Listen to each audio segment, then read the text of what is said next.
Hey there, physical science students. This is Ms. Ruark. Here we are with radioactivity, so let's jump in. All right, so what is radioactivity? Well, it's radioactive decay, and it's a process where the unstable atom will release energy or particles from its nucleus. So how does an atom become unstable? Well, it becomes unstable by having an extremely heavy or dense nucleus.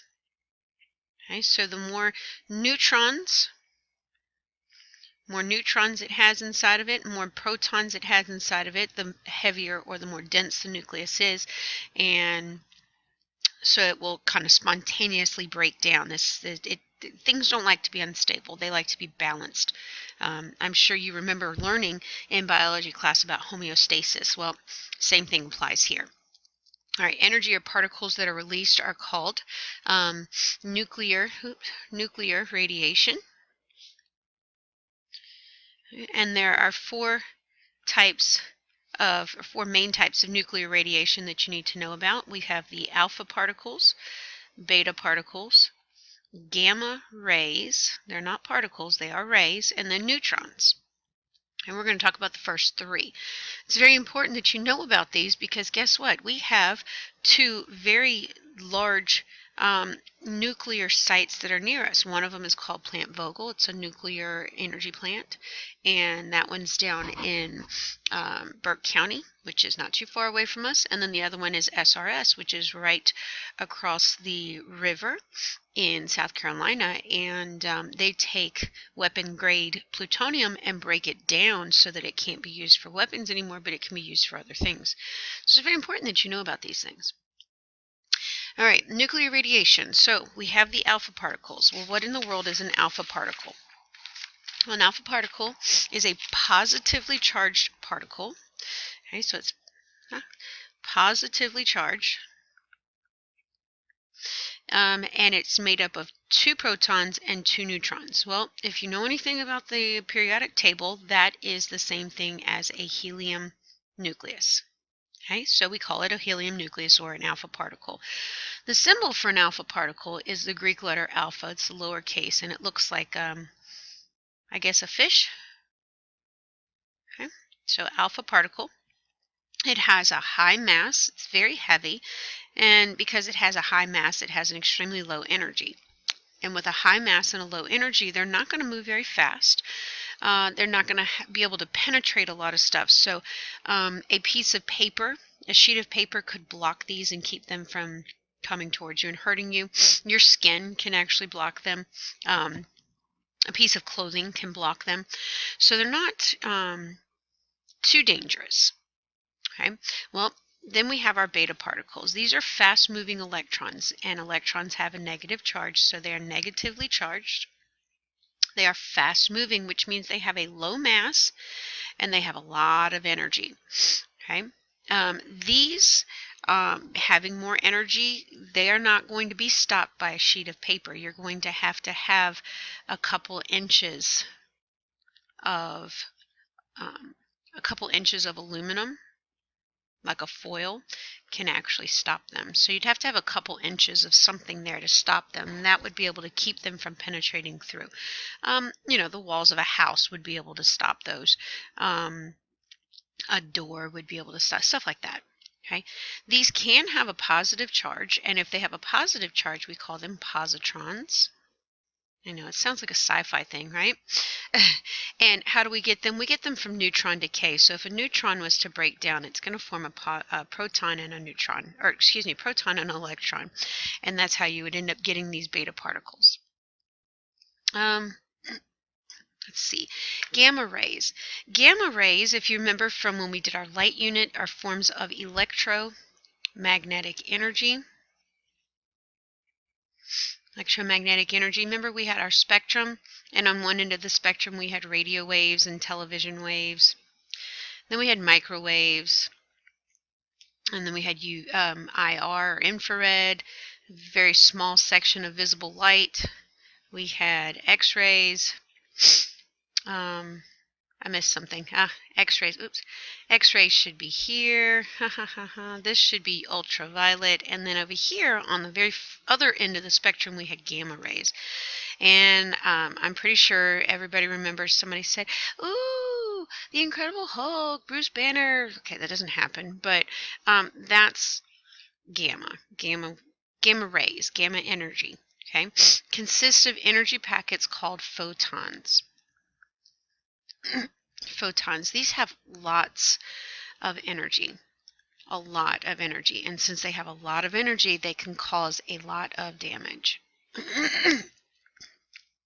Okay. These are not going to be stopped by a thin piece of paper. They're not going to be stopped by the walls in your house. The way that you're going to be able to stop these is by feet of cinder blocks. Many, many feet thick, probably like 5 to 6 feet thick of cinder blocks. You have to have a lot of stuff there to break it. Lead plates can keep these. Yeah, so you would have to have a lot of stuff there to block off these gamma rays. All right. So how does this thing decay? Well, alpha particles come from a very large unstable nucleus that becomes smaller by giving off these alpha particles. When these alpha particles are given off, the atomic mass of that element will decrease by 2, and the atomic number of that element will decrease by, oops, I said that wrong. The atomic mass, or the mass number, decreases by 4, and the atomic number will decrease by 2. Okay, for beta decay, the atomic number before or after the decay increases or decreases by 1. So only the atomic number is going to be affected. So this is going to change. If it's the atomic number changing, this is going to change the element.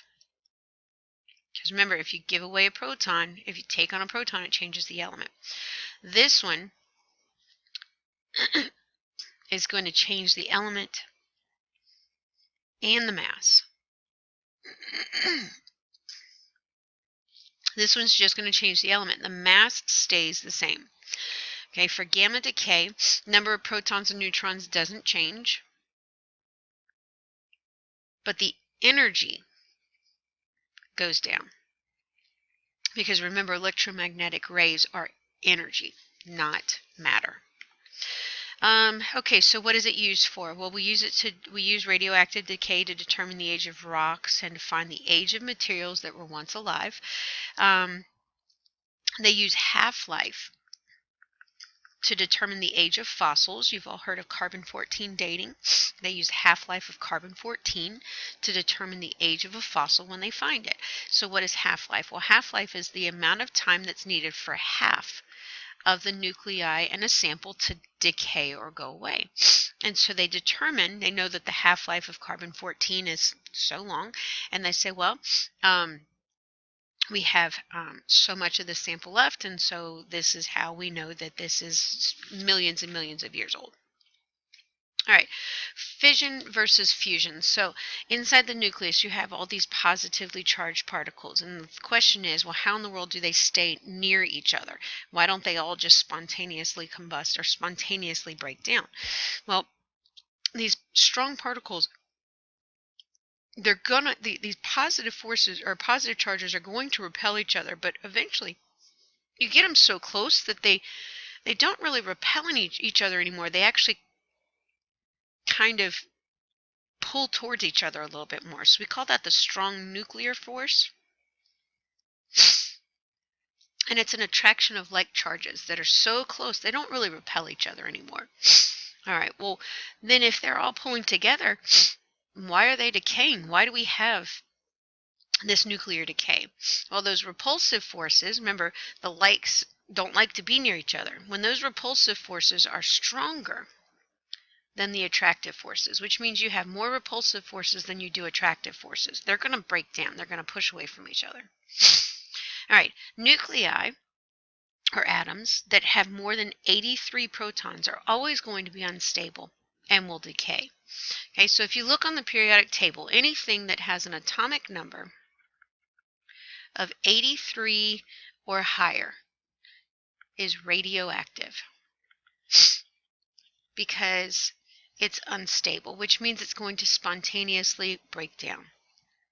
All right, so there's two types or two ways that you can have these things. We have fission and we have fusion. So what are the difference between the two? A lot of people confuse them.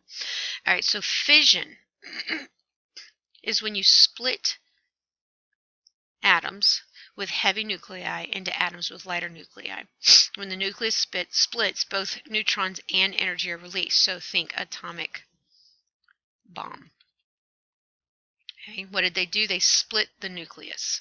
All right, fusion, this is when light nuclei join to form heavy nuclei. Okay, so think this is the sun. The sun takes hydrogen and fuses it into helium. Okay, and then it will eventually take the helium and fuse it into carbon, etc., etc.